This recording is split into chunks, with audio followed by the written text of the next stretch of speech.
माननीय सभासदों, माननीय अध्यक्ष जी,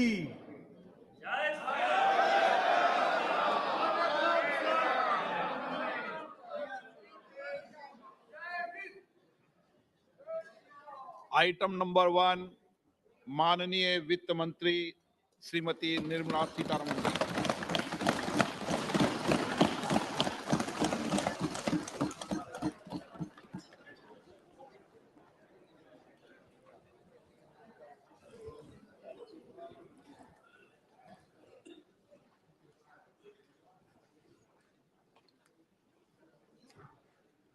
Honorable Speaker, I present the budget for 2023-2024. This is the first budget in Amrit Kal. This budget hopes to build on the foundation laid in the previous budget and the blueprint drawn for India at 100. We envision a prosperous and inclusive India in which the fruits of development will reach all sections and citizens, especially our youth, women, farmers, OBCs, scheduled castes, and scheduled tribes. In the 75th year of our independence, the world has recognized the Indian economy as a bright star. Our current year's economic growth is estimated to be at 7%. It is notable that this is the highest among all the major economies. This is in spite of the massive slowdown globally caused by COVID-19 and the war. The Indian economy is therefore on the right track and despite a time of challenges, heading towards a bright future. Today, as Indians stand with their head held high and the world appreciates India's achievements and successes, we are sure that elders who had fought for India's independence will, with joy, bless us in our endeavors going forward as well. Our focus on wide-ranging reforms and sound policies implemented through Sabka Prayas, resulting in Jan Bhagidari and targeted support to those in need, helped us perform well in trying times. India's rising global profile is because of the several accomplishments. Unique world-class digital public infrastructure, example, Aadhaar, CoWIN, and UPI. COVID vaccination drive in unparalleled scale and speed, proactive role in frontier areas such as achieving the climate-related goals, Mission Life, and National Hydrogen Mission. During the COVID-19 pandemic, we ensured that no one goes to bed hungry with a scheme to supply free food grains to over 80 crore persons for 28 months. Continuing our commitment to ensure food and nutritional security, we are implementing from 1st January 2023 a scheme to supply free food grain to all Antyodaya and priority households for the next 1 year. Under PM Garib Kalyan Anna Yojana, the entire expenditure of about 2 lakh crore will be borne by the central government. In these times of global challenges, the G20 presidency gives us a unique opportunity to strengthen India's role in the world economic order. With the theme of Vasudhaiva Kutumbakam, we are steering an ambitious, people-centric agenda to address global challenges and to facilitate sustainable economic development. The government's efforts since 2014 have ensured for all citizens a better quality of life and life of dignity. The per capita income has more than doubled to 1.97 lakh rupees. In these 9 years, the Indian economy has increased in size from being 10th to 5th largest in the world. We have significantly improved our position as well as a well-governed and innovative country with a conducive environment for business as reflected in several global indices. We have made a significant progress in many sustainable development goals. The economy has become a lot more formalized, as reflected in the EPFO membership, more than doubling to 27 crore, and rupees 7,400 crore digital payments of 126 lakh crore rupees through UPI in 2022. The efficient implementation of many schemes with universalization of targeted benefits has resulted in inclusive development. Some of the schemes are 11.7 crore household toilets under Swachh Bharat mission, which is achieved, 9.6 crore LPG connections under Ujjwala, 220 crore COVID vaccination of 102 crore persons, 47.8 crore PM Jan Dhan bank accounts, insurance cover for 44.6 crore persons under PM Suraksha Bima and PM Jeevan Jyoti Yojana, and cash transfer of 2.2 lakh crores of rupees to 11.4 crore to over 11.4 crore farmers under PM Kisan Samman Nidhi. Our vision for the Amritkal includes technology-driven and knowledge-based economy with strong public finances and a robust financial sector. To achieve this, Jan Bhagidari through Sabka Saath, Sabka Prayas is essential. The economic agenda for achieving this vision focuses on three things. First, facilitating ample opportunities for citizens, especially the youth, to fulfill their aspirations. Second, providing strong impetus to growth and job creation. And third, strengthening macroeconomic stability. To service these focus areas in our journey to India at 100, we believe that the following four opportunities can be transformative during Amritkal.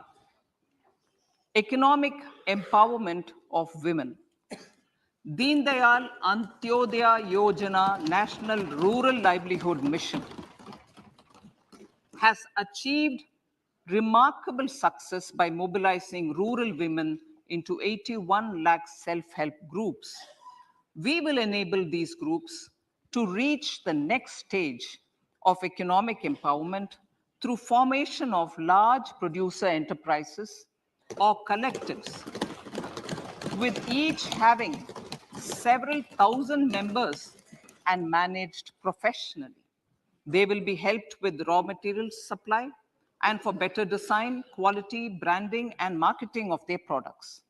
Through supporting these policies, they will be enabled to scale up their operations to serve the large consumer markets, as has been the case with the several startups growing into unicorns.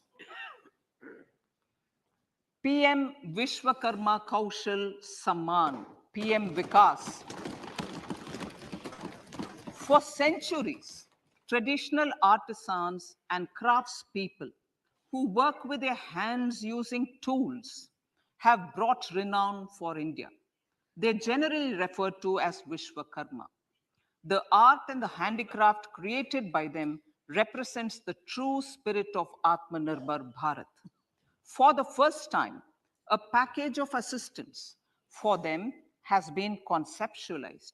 The new scheme will enable them to improve the quality, scale, and reach of their products, integrating them with the MSME value chain. The components of the scheme will include not only financial support, but also access to advanced skill training, knowledge of modern digital techniques, and efficient green technologies, brand promotion, linkage with local and global markets, digital payments, and social security. This will greatly benefit the scheduled castes, scheduled tribes, OBCs, women, and people belonging to the weaker sections. Tourism. The country offers immense attraction for domestic as well as foreign tourists. There is a large potential to be tapped in tourism. The sector holds huge opportunities for jobs and entrepreneurship for youth in particular. Promotion of tourism will be taken up on mission mode with active participation of states, convergence of government programs, and public-private partnerships. Green growth. We are implementing many programs for green fuel, green energy, green farming, green mobility, green buildings, and green equipment, and policies for efficient use of energy across various economic sectors. These green growth efforts help in reducing carbon intensity of the economy and provides for large-scale green job opportunities.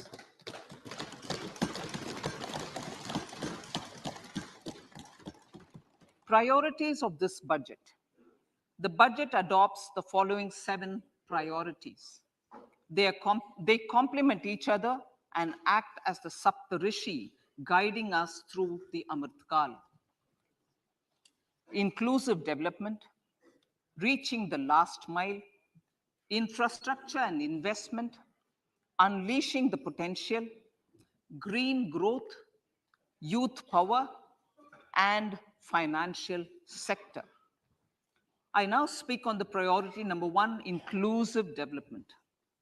The government's philosophy of Sabka Saath, Sabka Vikas has facilitated inclusive development covering in specific farmers, women, youth, OBCs, scheduled castes, scheduled tribes, Divyangjan, and economically weaker sections, and overall priority for the underprivileged, Vanchiton ko Variyata. There has also been a sustained focus on Jammu Kashmir, Ladakh, and the Northeast. This budget builds on those efforts. Digital public infrastructure for agriculture. Digital public infrastructure for agriculture will be built as an open source, open standard, and interoperable public good. This will enable inclusive farmer-centric solutions through relevant information services for crop planning and health, improved access to farm inputs, credit and insurance, help for crop estimation, market intelligence, and support for growth of agri-tech industry and startups.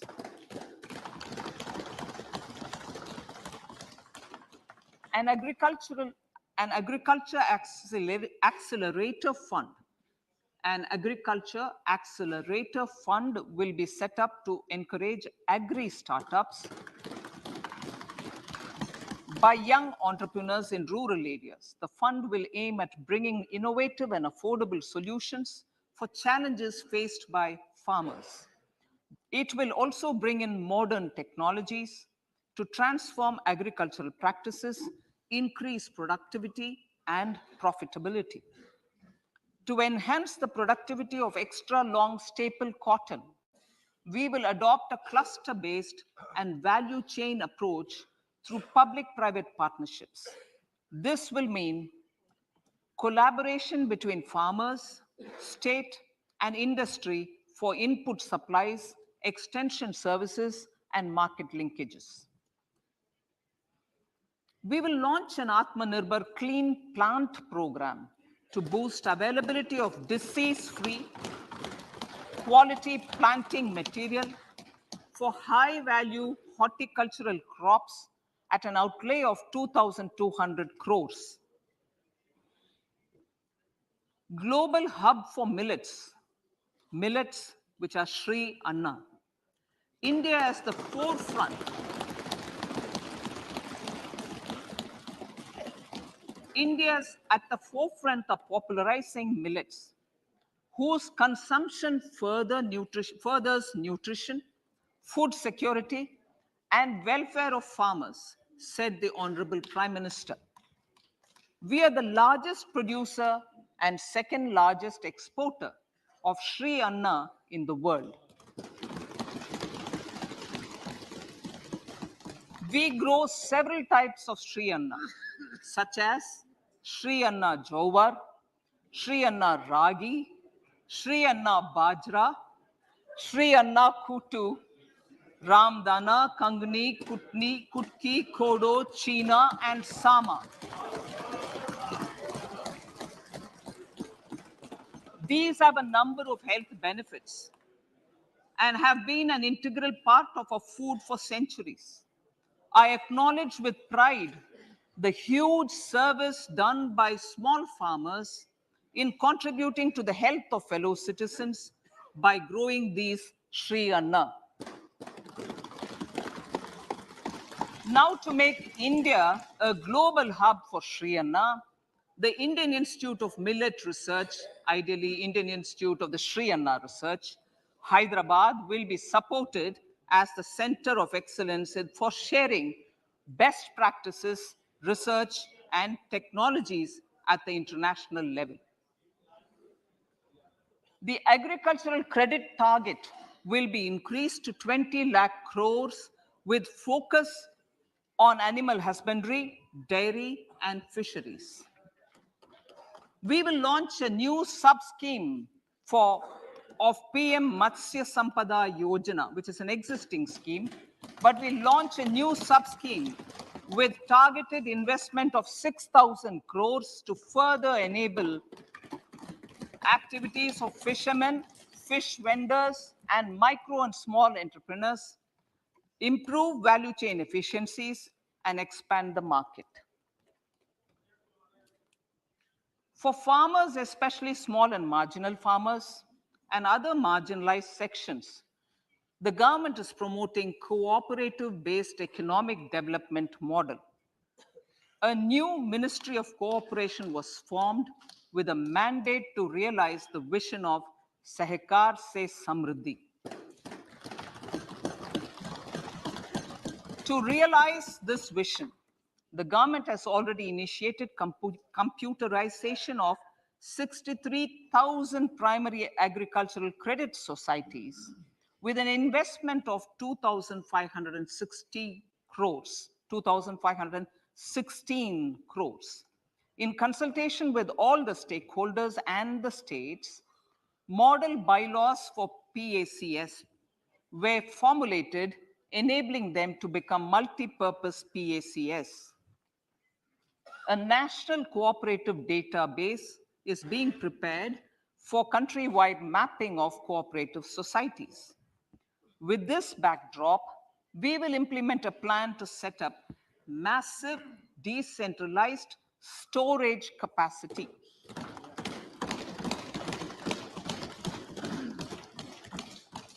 This will help farmers store their produce and realize remunerative prices through sale at appropriate times. The government will also facilitate setting up of a large number of multi-purpose cooperative societies, primary fisheries societies, and dairy cooperative societies in uncovered panchayat and villages in the next 5 years.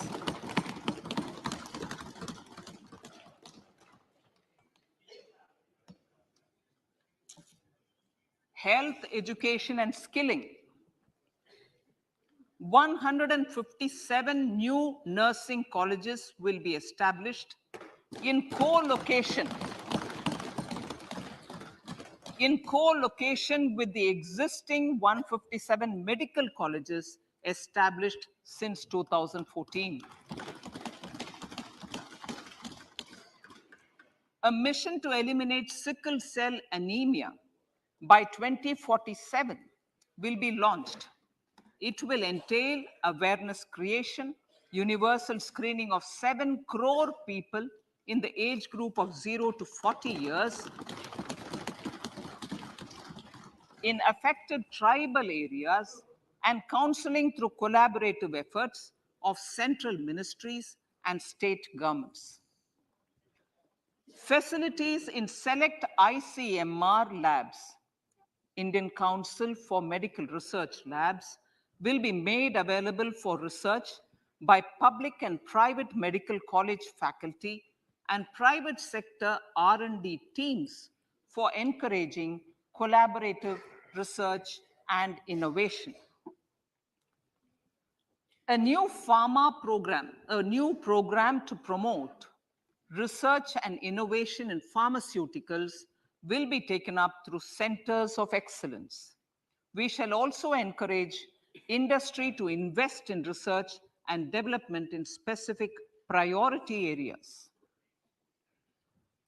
Dedicated multidisciplinary courses for medical devices will be supported in existing institutions to ensure availability of skilled manpower for futuristic medical technologies, high-end manufacturing, and research. Teachers training. Teachers training will be re-envisioned through innovative pedagogy, curriculum transaction, continuous professional development, dipstick surveys, and ICT implementation. The District Institute of Education and Training will be developed as vibrant institutes of excellence for this purpose.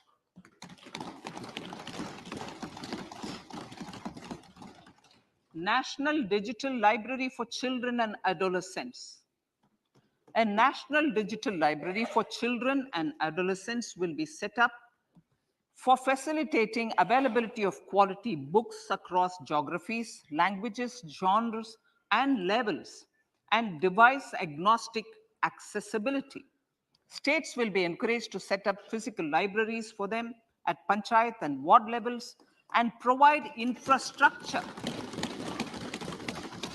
for accessing the national digital library resources. Additionally, to build a culture of reading and to make up for pandemic time learning loss, the National Book Trust, the Children's Book Trust, and other sources will be encouraged to provide and replenish non-curricular titles in regional languages and in English to these physical libraries. Collaboration with NGOs that work in literacy will also be a part of this initiative to inculcate financial literacy. Financial sector regulators and organizations will be encouraged to provide age-appropriate reading material to these libraries. I move to priority 2, reaching the last mile. Prime Minister Vajpayee's government had formed the Ministry of Tribal Affairs and the Department of Development of Northeast Region to provide a sharper focus to the objective of reaching the last mile. Our government has formed the ministries of Ayush, Fisheries, Animal Husbandry and Dairying, Skill Development, Jal Shakti, and Cooperation. Building on the success of the Aspirational Districts program, the government has recently launched the Aspirational Blocks program, covering 500 blocks for saturation of essential government services across multiple domains such as health, nutrition, education, agriculture, water resources, financial inclusion, skill development, and basic infrastructure. Manya Speaker, sir, Pradhan Mantri PBTG, which is Primitive Vulnerable Tribal Groups Development Mission, is being launched. To improve socio-economic conditions of the particularly vulnerable tribal groups, the PVTGs as we refer them to. Pradhan Mantri PVTG Development Mission will be launched.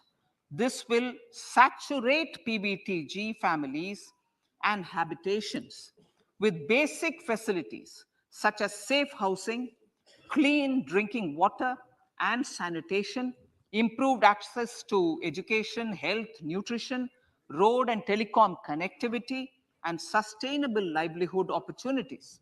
An amount of 15,000 crores will be made available to implement the mission in the next 3 years under the Development Action Plan for the Scheduled Tribes. Ekalavya Model Residential Schools. In the next 3 years, Center will recruit 38,800 teachers and support staff for the 740 Ekalavya Model Residential Schools, which is serving 3.5 lakh tribal students.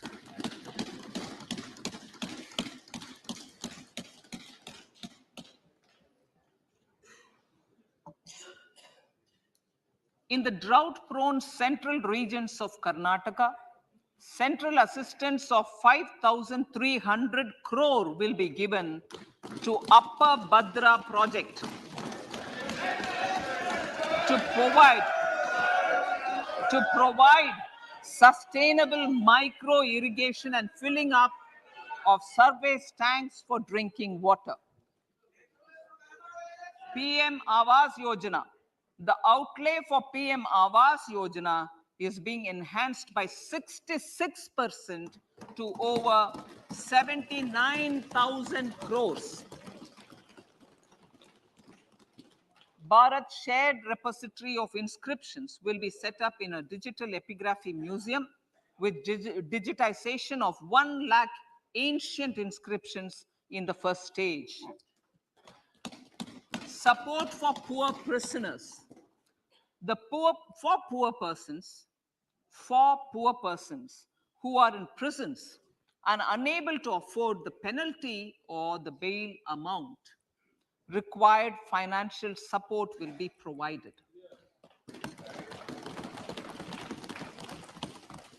Priority number 3, infrastructure and investment. Investments in infrastructure and productive capacity have a large multiplier impact on growth and employment. After the subdued period of the pandemic, private investments are growing again. The budget takes the lead once again to ramp up the virtuous cycle of investment and job creation. Honorable Speaker, sir, the capital investment outlay is being increased steeply for the 3rd year in a row by 33% to 10 lakh crores, which would be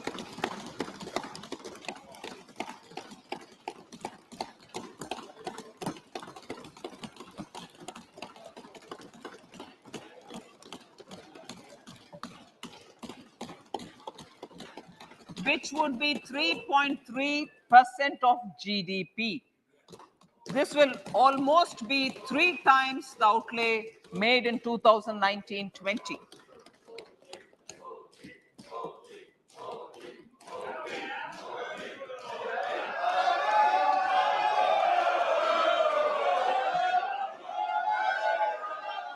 This substantial increase in recent years is central to the government's efforts to enhance growth potential and job creation, crowd in private investments, and provide a cushion against global headwinds.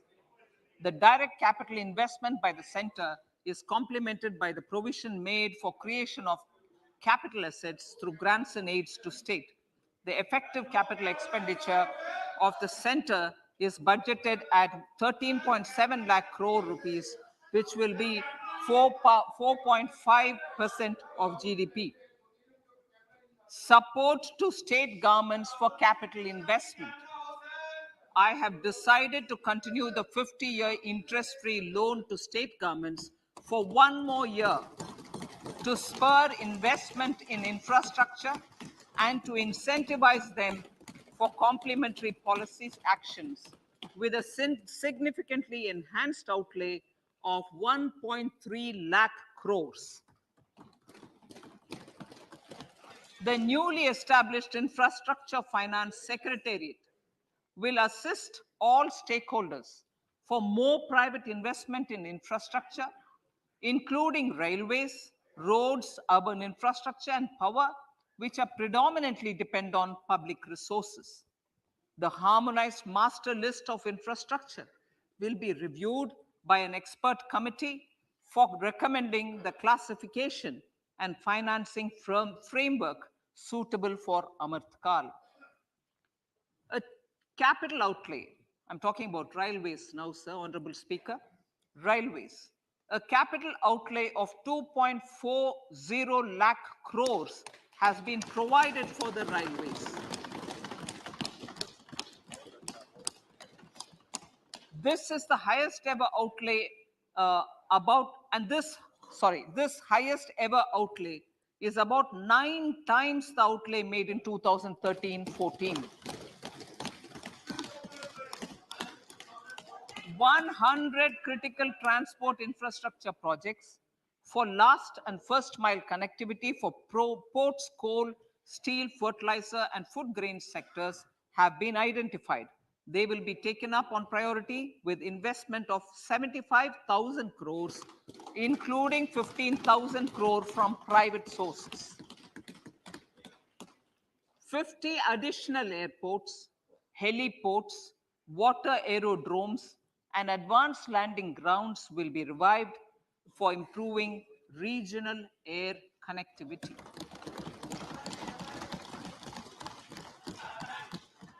Sustainable cities for tomorrow.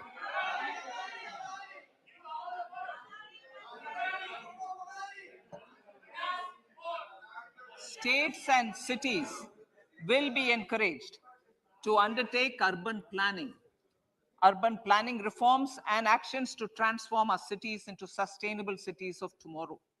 This means efficient use of land resources, adequate resources for urban infrastructure, transit-oriented development, enhanced availability and affordability of urban land, and opportunities for all. Through property tax governance reforms and ring fencing user charges on urban infrastructure, cities will be incentivized to improve their creditworthiness for municipal bonds. Like the RIDF, an urban infrastructure development fund will be established through use of priority sector lending shortfall. This will be managed by the National Housing Bank and will be used by public agencies to create urban infrastructure in Tier 2 and Tier 3 cities. States will be encouraged to leverage resources from the grants of the 15th Finance Commission as well as existing schemes to adopt appropriate user charges while accessing the UIDF. We expect to make available 10,000 crore rupees per annum for this purpose. All cities and towns will be enabled for 100% mechanical desludging of septic tanks and sewers to transition from manhole to machine hole mode.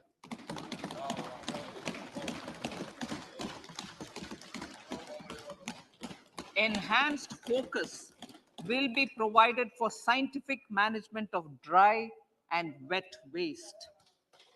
Honorable Speaker, sir, our Prime Minister had said, good governance is the key to a nation's progress.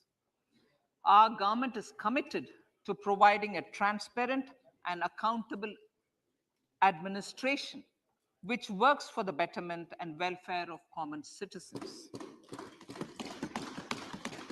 Mission Karma Yogi. Under Mission Karma Yogi, center, states, and the union territories are making and implementing capacity building plans for civil servants. The government has also launched an integrated online training platform, I Got Karma Yogi, to provide continuous learning opportunities for lakhs of government employees to upgrade their skills and facilitate people-centric approach. Sir, for enhancing ease of doing business, more than 39,000 compliances have been reduced, and more than 3,400 legal provisions have been decriminalized. For furthering the trust-based governance, we have introduced the Jan Vishwas Bill to amend 42 central acts. This budget proposes a series of measures to unleash the potential of our economy. Centers of Excellence for Artificial Intelligence. For realizing the vision of Make AI in India and Make AI Work for India, 3 centers of excellence for artificial intelligence will be set up in top educational institutions. Leading industry players will partner in conducting interdisciplinary research, develop cutting-edge applications, and scalable problem solutions in the areas of agriculture, health, and sustainable cities. This will galvanize an effective AI ecosystem and nurture quality human resources in the field. National Data Governance Policy. To unleash innovation and research by startups and academia, a national data governance policy will be brought out. This will enable access to anonymized data. The KYC process will be simplified, adopting a risk-based instead of one-size-fits-all approach. The financial sector regulators will also be encouraged to have a KYC system fully amenable to meet the needs of digital India. One-stop solution for identity and address updating. A one-stop solution for reconciliation and updating of identity and address of individuals maintained by various government agencies, regulators, and regulated entities will be established using DigiLocker service and Aadhaar as foundational identity. Speaker, sir, common business identifier. For the business establishments required to have a permanent account number, the PAN will be used as the common identifier for all digital systems of specified government agencies. This will bring ease of doing business, and it will be facilitated through a legal mandate. For obviating the need for separate submission of same information to different government agencies, a system of unified filing process will be set up. Such filing of information or return in simplified forms on a common portal will be shared with other agencies as per the filer's choice. Vivad se Vishwas 1. Relief for MSMEs. In cases of failure by MSMEs to execute contracts during the COVID period, 95% of the forfeited amount relating to the bid or performance security will be returned to them by government and government undertakings. This will provide relief to the MSMEs.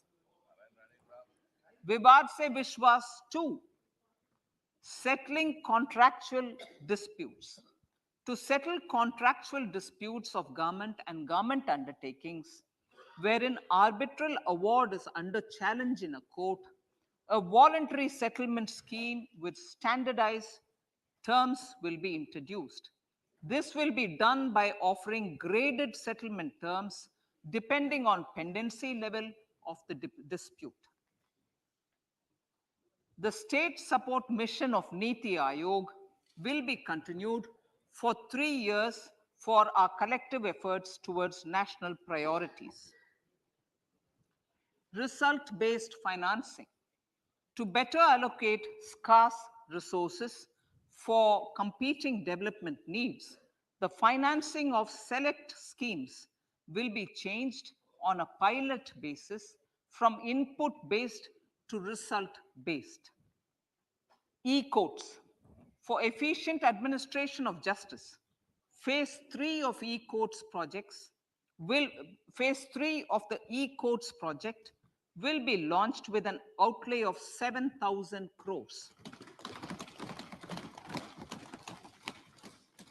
Fintech services in India have been facilitated by our digital public infrastructure, including Aadhaar, PM Jandan Yojana, Video, KYC, India Stack, and UPI.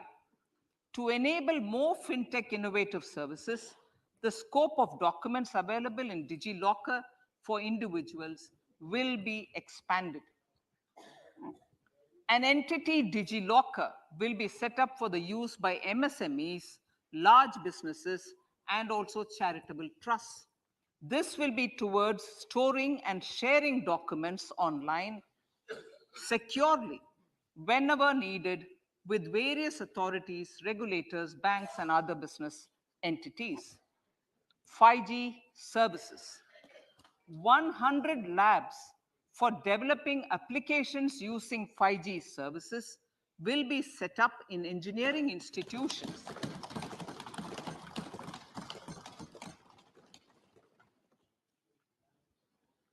To realize a new range of opportunities, business models, and employment potential.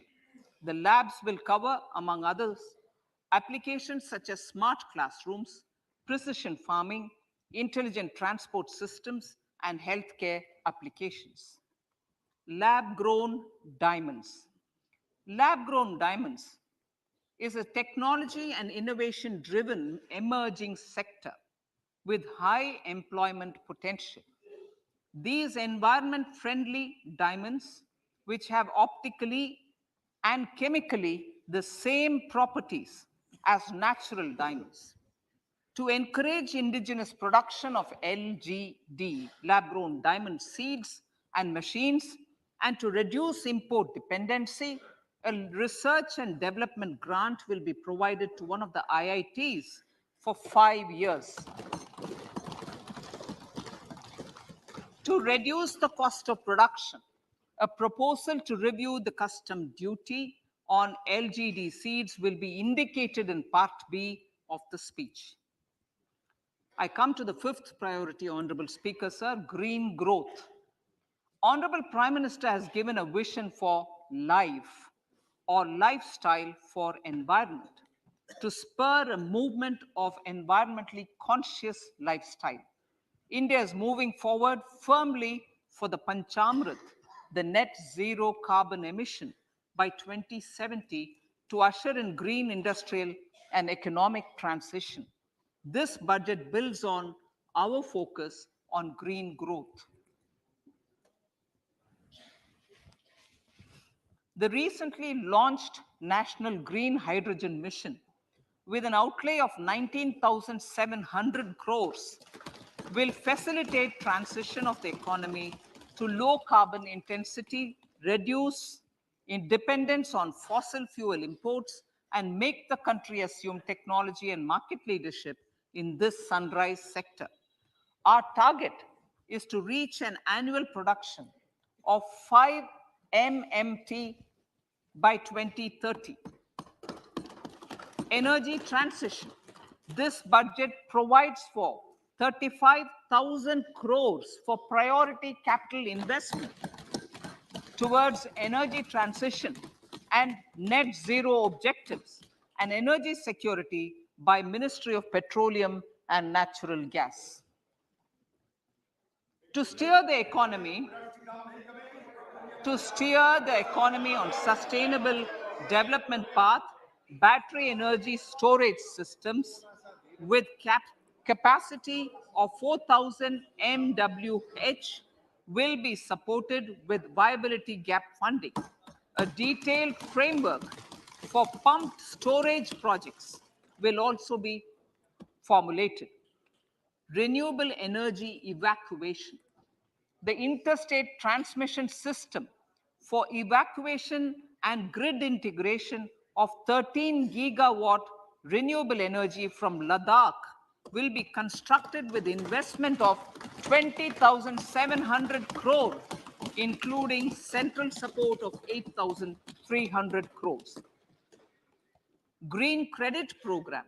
For encouraging behavioral change, a green credit program will be notified under the Environment Protection Act. This will incentivize environmentally sustainable and responsive actions by companies, individuals, and local bodies, and help mobilize additional resources for such activities. PM Program for Restoration, Awareness, Nourishment, and Amelioration of Mother Earth, PM Pranam, will be launched to incentivize states and union territories to promote alternative fertilizers and balanced use of chemical fertilizers. Go Bardhan Scheme. 500 new waste to wealth plants under Gobardhan, galvanizing organic bio-agro resources done. Gobardhan scheme will be established for promoting circular economy. These will include 200 compressed biogas plants, including 75 plants in urban areas and 300 community or cluster-based plants at a total investment of 10,000 crores. I will refer to this in Part B also. In due course, a 5% CBG mandate will be introduced for all organizations marketing natural and biogas. For collection of biomass and distribution of biomanure, appropriate fiscal support will also be provided. Bharatiya Prakritik Kheti Bio Input Resource Centers. Over the next 3 years, we will facilitate 1 crore farmers to adopt natural farming. For this, Honorable Speaker, 10,000 bio input resource centers will be set up, creating a national level distributed micro fertilizer and pesticide manufacturing network. Mishti.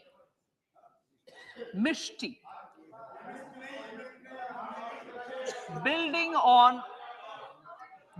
on India's success in afforestation, mangrove initiative for shoreline habitats and tangible incomes, Mishti, will be taken up for mangrove plantation along the coastline and on salt pan lands wherever feasible through convergence between Manrega, Campa Fund and other sources.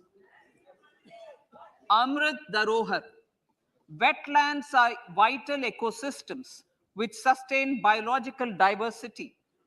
In his latest Man Ki Baat, the Prime Minister said, now, I quote, now the total number of Ramsar sites in our country has increased to 75, whereas before 2014, there were only 26, unquote.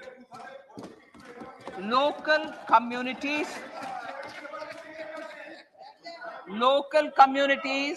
have always been at the forefront of conservation efforts.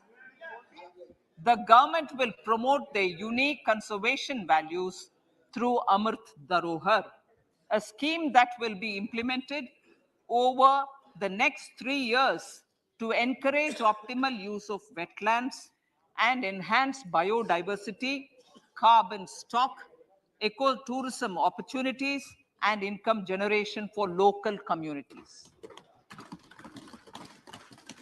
Coastal shipping. Coastal shipping will be promoted as the energy efficient and lower cost mode of transport, both for passengers and freight, through PPP mode with viability gap funding. Vehicle replacement. Vehicle replacement is an important continuing policy, replacing the old I know, replacing, absolutely, thank you. Replacing old polluting vehicles may be applicable, right? Replacing old polluting vehicles is an important part of greening our economy. In furtherance of the vehicle scrapping policy mentioned in Budget 21-22, I have allocated adequate funds to scrap old vehicles of the central government. States will also be supported in replacing old vehicles and old state ambulances. Honorable Speaker, sir, I move to priority 6, youth power. To empower our youth and help the Amrit PD realize their dreams, we have formulated the national education policy, which is very wide in its scope, but one of the things is also to focus on skilling, adopted economic policies that facilitate job creation at scale and have supported business opportunities. Pradhan Mantri Kaushal Vikas Yojana. Pradhan Mantri Kaushal Vikas Yojana 4.0 will be launched to skill lakhs of youth within the next 3 years. On-job training, industry partnership, and alignment of courses with needs of industry will be emphasized. The scheme will also cover new age courses for Industry 4.0 like coding, AI, robotics, mechatronics, IoT, 3D printing, drones, and other soft skills.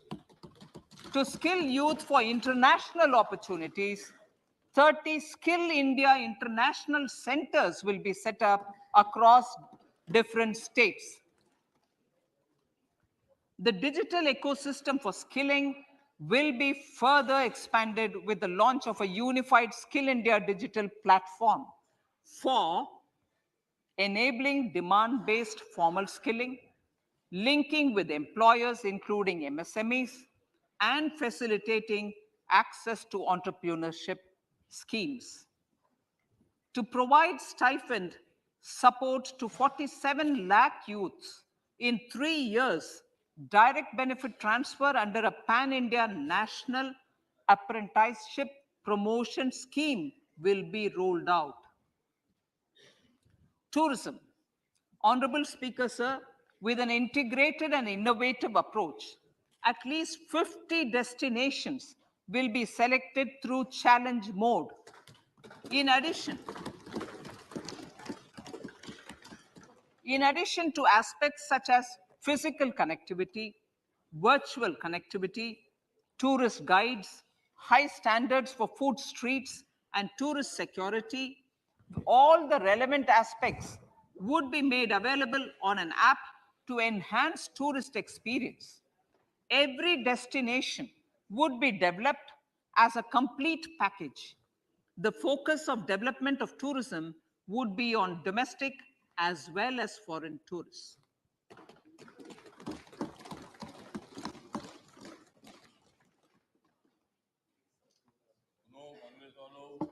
Sector-specific skilling and entrepreneurship development will be dovetailed to achieve the objectives of Dekho Apna Desh initiative. This was launched as an appeal by the Honorable Prime Minister to the middle class to prefer domestic tourism over international tourism. The integrated development of theme-based tourist circuits, the Swadesh Darshan scheme, was also launched. Under the Vibrant Villages program, tourism infrastructure and amenities will be facilitated in border villages. Unity Mall. States will be encouraged to set up a Unity Mall in their state capital or most prominent tourism center or the financial capital for promotion and sale of their one district, one product and GI products and other handicraft products, and for providing space for such products of all other states as well.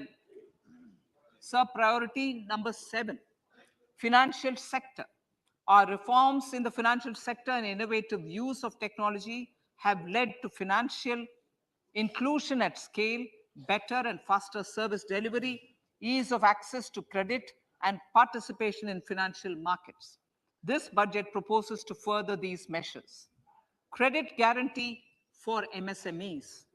Last year, I proposed revamping of the credit guarantee scheme for the MSMEs. I am happy to announce that the revamped scheme will take effect from 1st April 2023 through infusion of 9,000 crores in the corpus. This will enable additional collateral-free guaranteed credit of 2 lakh crores of rupees. Further, the cost of credit will be reduced by about 1%. A national financial information registry will be set up to serve as the central repository of financial and ancillary information. This will facilitate efficient flow of credit, promote financial inclusion, and foster financial stability. A new legislative framework will govern this credit public infrastructure and will be designed in consultation with the RBI. To meet the needs of Amritkal and to facilitate optimum regulation in the financial sector, public consultation, as necessary and feasible, will be brought to the process of regulation making and issuing subsidiary directions.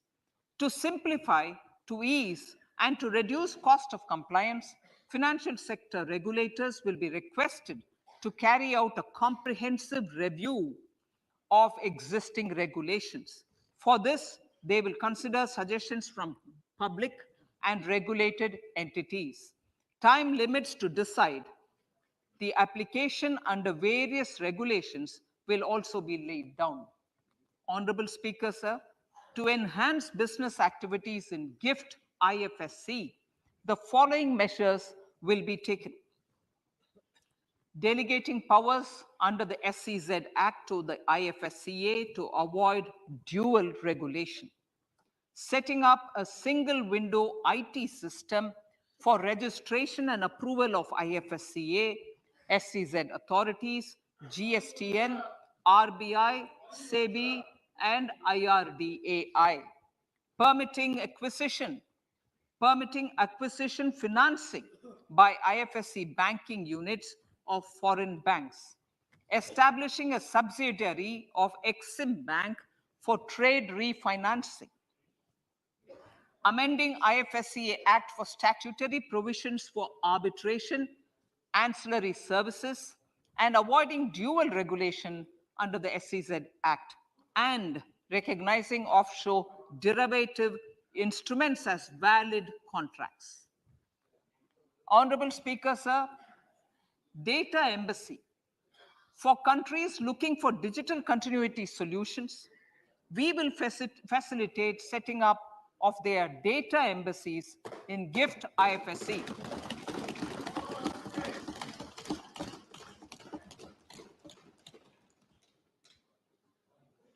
Improving governance and investor protection in banking sector. To improve bank governance and enhance investors' protection, certain amendments to the Banking Regulation Act, the Banking Companies Act, and the Reserve Bank of India Act are being proposed. Capacity building in securities market. Honorable Speaker, sir, to build capacity of functionaries and professionals in the securities market, SEBI will be empowered to develop, regulate, maintain, and enforce norms and standards for education in the National Institute of Securities Markets and to recognize award of degrees, diplomas, and certificates. A central processing center will be set up for faster response to companies through centralized handling of various forms filed with field officers under the Companies Act. Reclaiming of shares and dividends. For investors to reclaim unclaimed shares and unpaid dividends from the Investor Education and Protection Fund Authority with ease, from the Investor Education and Protection Fund Authority with ease, an integrated IT portal will be established. Digital payments continue to find wide acceptance.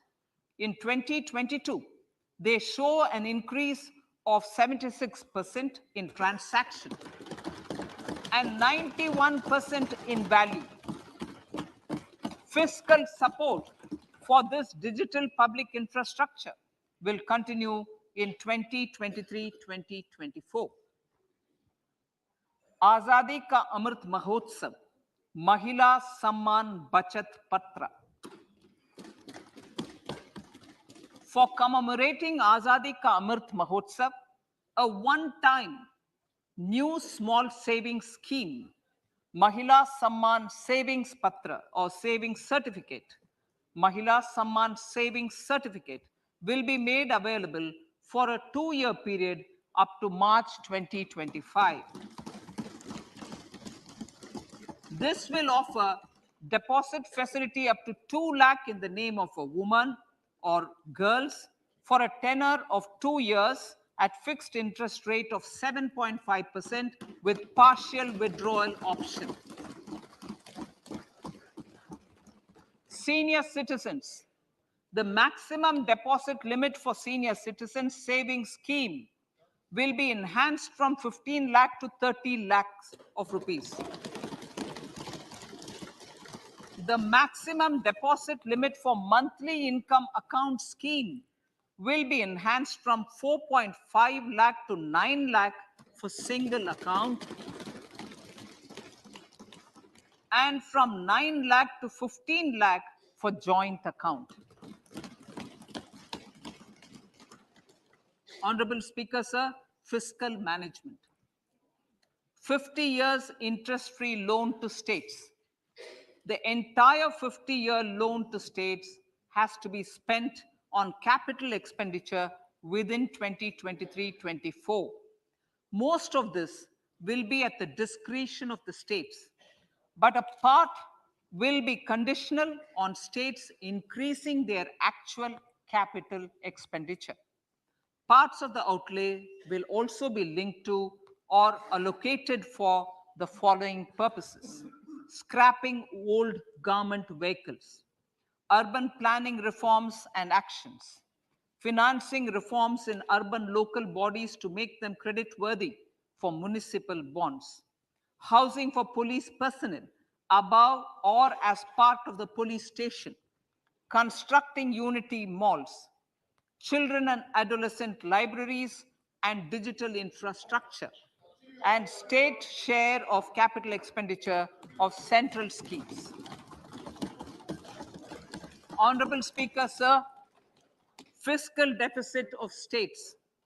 States will be allowed a fiscal deficit of 3.5% of GSDP, of which 0.5% will be tied to power sector reforms. Revised estimates 2022 to 2023. The revised estimate, Honorable Speaker, sir, of the total receipts other than borrowing is 24.3 lakh crores, of which the net tax receipts are 20.9 lakh crores. The revised estimate of the total expenditure is 41.9 lakh crores of rupees, of which the capital expenditure is about 7.3 lakh crores. The revised estimate of the fiscal deficit is 6.4% of GDP, adhering to the budget estimate. So budget estimates of 2023-24. Coming to 2023-24, the total receipts other than borrowings and the total expenditure are estimated at 27.2 lakh crores and 45 lakh crores respectively. The net tax receipts are estimated at 23.3 lakh crores. The fiscal deficit is estimated to be 5.9% of the GDP. In my budget speech for 21-22, I had announced that we plan to continue the path of fiscal consolidation, reaching a fiscal deficit of below 4.5% by 2025-26, with a fairly steady decline over the period. We have adhered to this path, and I reiterate my intention to bring the fiscal deficit below 4.5% of GDP by 2025-26. To finance the fiscal deficit in 2023-24, the net market borrowings from dated securities are estimated at 11.8 lakh crores.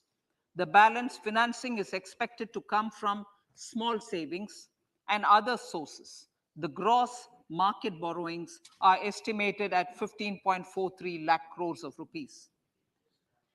Honorable Speaker, sir, I now move to Part B.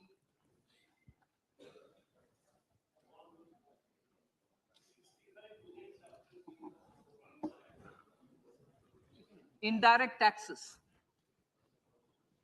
My indirect tax proposals will aim to promote exports, boost domestic manufacturing, enhance domestic value addition, encourage green energy and mobility. A simplified tax structure with fewer tax rates helps in reducing compliance burden and improving tax administration.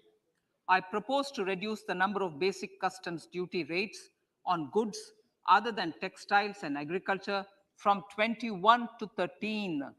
As a result, there are minor changes in the basic custom duties, cesses and surcharges on some items including toys, bicycle, automobiles and naphtha. Green mobility. To avoid cascading of taxes on blended compressed natural gas, I propose to exempt excise duty on GST paid compressed biogas contained in it. To further provide impetus to green mobility, customs duty exemptions is being extended to import of capital goods and machinery required for manufacture of lithium-ion cells for batteries used in electrical vehicles as well. Electronics. As a result of various initiatives of the government, including phased manufacturing program, mobile phone production in India has increased from 5.8 crore units valued at about 18,900 crore in 2014-15 to 31 crore units valued at 2,75,000 crore in the last financial year. To further deepen domestic value addition in manufacturing of mobile phones, I propose to provide relief to customs duty. I propose to provide relief in customs duty on import of certain parts and inputs like camera lens and continue the concessional duty on lithium-ion cells for batteries for another year. Similarly, to promote value addition in manufacture of televisions, I propose to reduce the basic customs duty on parts of open cells of TV panels to 2.5%. Electrical. To rectify inversion of duty structure and encourage manufacturing of electric kitchen chimneys, the basic custom duty on electric kitchen chimney is being increased from 7.5% to 15%, and that on heat coils for these is proposed to be reduced from 20% to 15%. Chemicals and petrochemicals. Denatured ethyl alcohol is used in chemical industry. I propose to exempt basic customs duty on it. This will also support the ethanol blending program and facilitate an endeavor for energy transition. Basic customs duty is also being reduced on acid grade fluorospar from 5% to 2.5% to make the domestic fluorochemicals industry competitive. Further, the basic customs duty on crude glycerin for use in manufacture of epichlorohydrin is proposed to be reduced from 7.5% to 2.5%.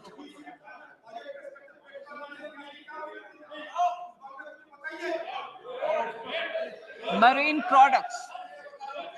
In the last financial year, marine products recorded the highest export growth, benefiting farmers in the coastal states of the country. To further enhance the export competitiveness of marine products, particularly shrimps, duty is being reduced on key inputs for domestic manufacture of shrimp feed.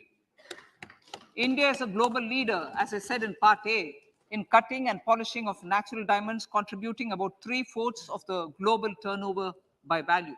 With the depletion of deposits of natural diamonds, the industry is moving towards lab-grown diamonds, and it holds huge promise. To seize this opportunity, I propose to reduce the basic customs duty on seeds used in their manufacture. Custom duties on door or dore and bars of gold and platinum were increased earlier this fiscal.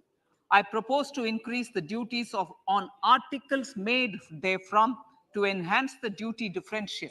I also propose to increase the import duty on silver doors, bars, and articles to align them with that on gold and platinum.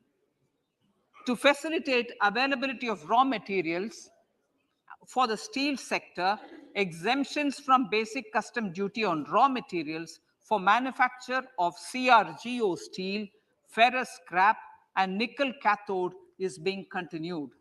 Similarly, the concessional BCD of 2.5% on copper scrap is also being continued to ensure the availability of raw materials for secondary copper producers who are mainly in the MSME sectors.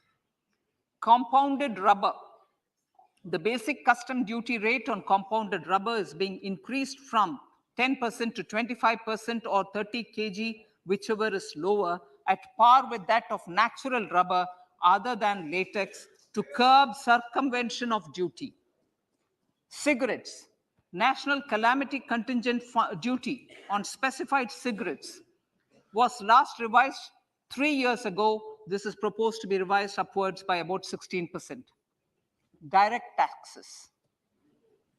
I now come to my direct tax proposals. Honorable Speaker, these proposals aim to maintain continuity and stability of taxation, further simplify and rationalize various provisions to reduce the compliance burden, promote the entrepreneurial spirit, and provide tax relief to citizens. It has been constant endeavor of the Income Tax Department to improve taxpayers' services by making compliance easy and smooth. Our taxpayers portal received a maximum of 72 lakh returns in a day, processed more than 6.5 crore returns this year. Average processing period reduced from 93 days in financial year 13-14 to 16 days only now. And 45% of the returns were processed within 24 hours. We intend to further improve this, roll out the next generation common IT return form for taxpayer convenience, and also plan to strengthen the grievance redressal mechanism. MSMEs and professionals. MSMEs are growth engines of our economy. Micro enterprises with turnover up to 2 crore of rupees and certain professionals with turnover of up to 50 lakh rupees can avail the benefit of presumptive taxation. I propose to provide enhanced limits of 3 crore and 75 lakh respectively to the taxpayers whose cash receipts are no more than 5%. Whose cash receipts are no more than 5%. Moreover, to support MSMEs in timely receipt of payments, I propose to allow deduction for expenditure incurred on payments made to them only when payment is actually made. Cooperation. Cooperation is a value to be cherished. In realizing our Prime Minister's goal for Sehkar Se Samriddhi and his resolve to connect the spirit of cooperation with the spirit of Amrit Kal, in addition to the measures proposed in Part A, I have a slew of proposals for the cooperation sector. First, new cooperatives that commence manufacturing activities till 2024, 31st March, shall get the benefit of a lower tax rate of 15%, as is presently available to new manufacturing companies. Secondly, I propose to provide an opportunity to sugar cooperatives to claim payments made to sugarcane farmers for the period prior to the assessment year 2016-17 as expenditure. This is expected to provide them a relief of almost 10,000 crores. Thirdly, I am providing a higher limit of 2 lakh per member for cash deposits to loans in cash by primary agricultural cooperative societies and primary cooperative agriculture and rural development banks.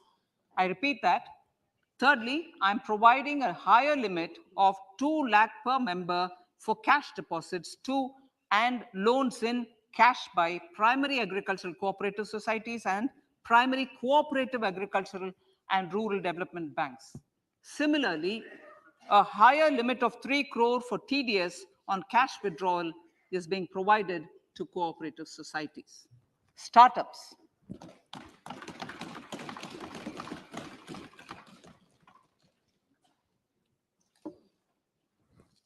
Entrepreneurship is vital for a country's economic development. We have taken a number of measures for startups and they have borne results. India is now the third largest ecosystem for startups globally and ranks second in innovation quality among middle-income countries. I propose to extend the date of incorporation for income tax benefits to startups from 31/3/2023 to 31/3/2024. I further propose to provide the benefit of carry forward of losses on change of shareholding of startups from 7 years of incorporation to 10 years.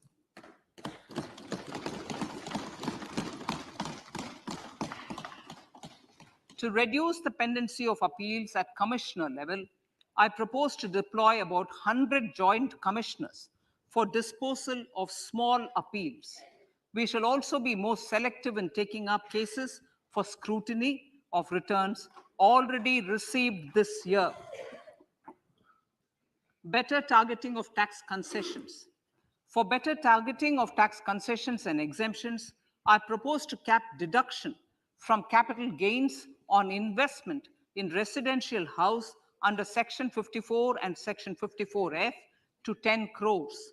Another proposal with similar intent is to limit income tax exemption from proceeds of insurance policies with very high value.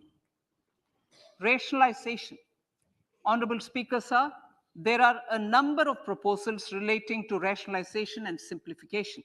Income of authorities, boards, and commissions set up by statutes of union or state for the purpose of housing, development of cities, towns, and villages, and regulating and developing an activity or matter is proposed to be exempted from income tax.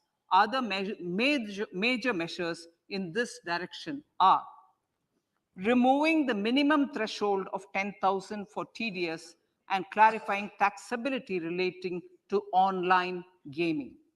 not treating conversion of gold into electronic gold receipts and vice versa as capital gains, reducing the TDS rate from 30% to 20% on taxable portion of EPF withdrawals in non-PAN cases, and taxation on income for market-linked debentures.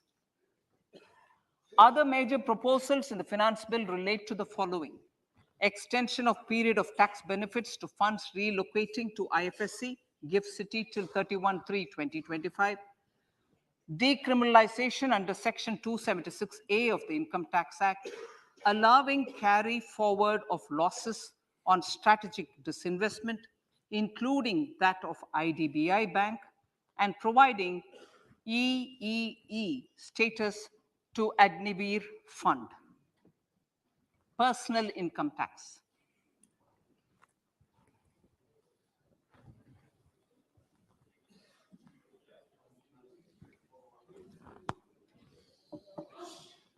Now I come to what everyone is waiting for. Personal income tax. I have 5 major announcements to make in this regard. These primarily benefit our hard-working middle class. The first one concerns rebate. Currently, those with income up to 5 lakh do not pay any income tax in both old and new regimes. I propose to increase the rebate limit to 7 lakhs in the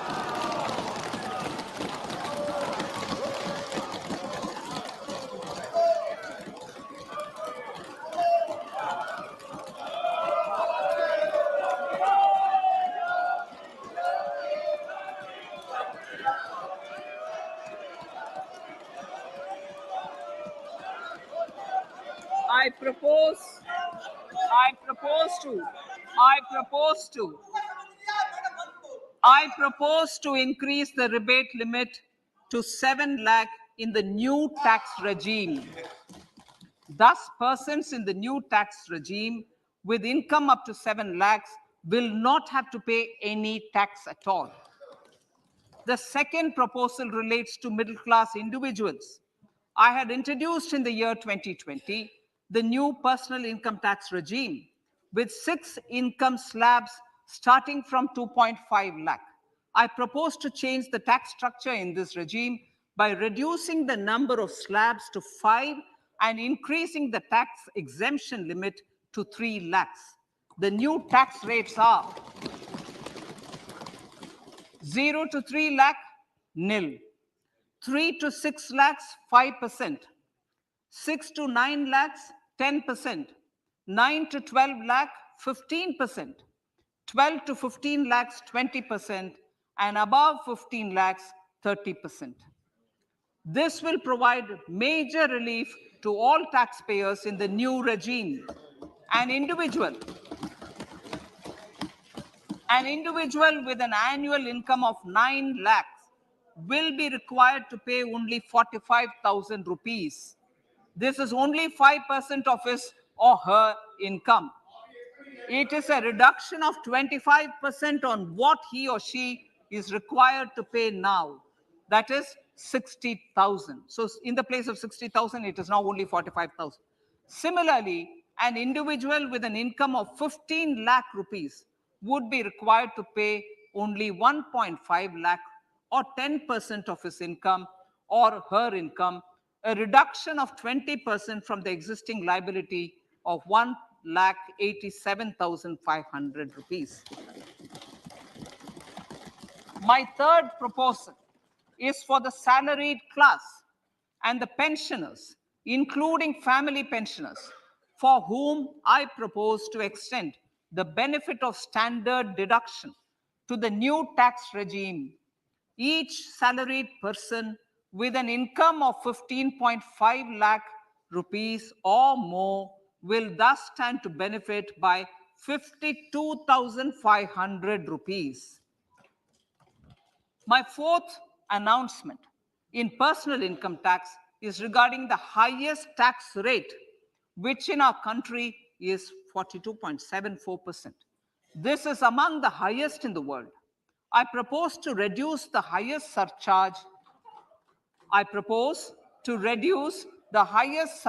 rate from 37% to 25% in the new tax regime.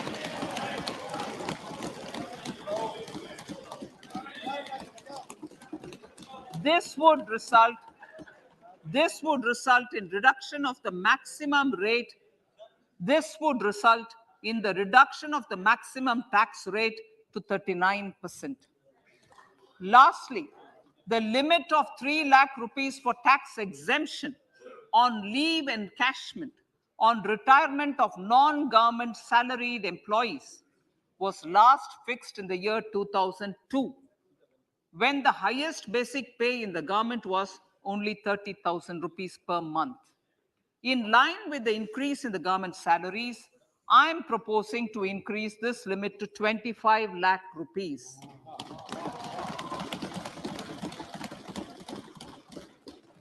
We are also making the new income tax regime as the default tax regime. However, citizens will continue to have the option to avail the benefit of the old tax regime. Apart from these, I'm also making some other changes as given in the annexure. As a result of these proposals, revenue of about 38,000 crore to 37,000 crore in direct taxes and rupees 1,000 crore in indirect taxes will be foregone, while revenue of about 3,000 crore will be additionally mobilized. Thus, the total revenue foregone is about 35,000 crores annually. Honorable Speaker, sir, with these words, I commend the budget to this August House.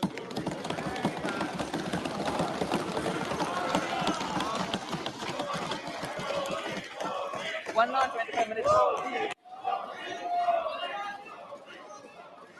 Item number 1 माननीय item number 2 Shrimati Nirmala Sitharaman ji. Sir, with your permission, I lay on the table of the following statements. Under Section 3(1) of the Fiscal Responsibility Budget Management Act 2003, 1. Medium-term fiscal policy cum fiscal policy strategy statement and macroeconomic framework statement. माननीय सदस्यगण, जैसा कि आपको समाचार भाग 2 के माध्यम से पहले ही सूचित किया जा चुका है कि माननीय वित्त मंत्री जी के बजट भाषण की प्रतियां हार्ड कॉपी के रूप में उपलब्ध कराई गई है. आप बजट भाषण की अपनी अपनी प्रति प्रकाशन पलक से ले लें. आपको ये भी सूचित किया जाता है कि माननीय मंत्री द्वारा बजट प्रस्तुत किए जाने के पश्चात उसकी प्रतियां आपको मेंबर्स पोर्टल के माध्यम से उपलब्ध करा दी जाएगी. आइटम नंबर 3 माननीय मंत्री जी, वित्त मंत्री जी. Sir, with your permission, I rise to move for leave to introduce the Finance Bill 2023. प्रश्न ये कि विधेयक को पुनर्स्थापित करने की अनुमति प्रदान की जाए. जो सदस्य इसके पक्ष में हाँ कहें, जो सदस्य विरोध में ना कहें. मेरे विचार में निर्णय हाँ वालों के पक्ष में. माननीय मंत्री जी विधेयक को पुनर्स्थापित करें. Sir, I introduce the bill. सभा की कार्रवाई कल गुरुवार दिनांक 2 फरवरी 2023 को प्राप्त 11 बजे तक के लिए स्थगित की जाती है.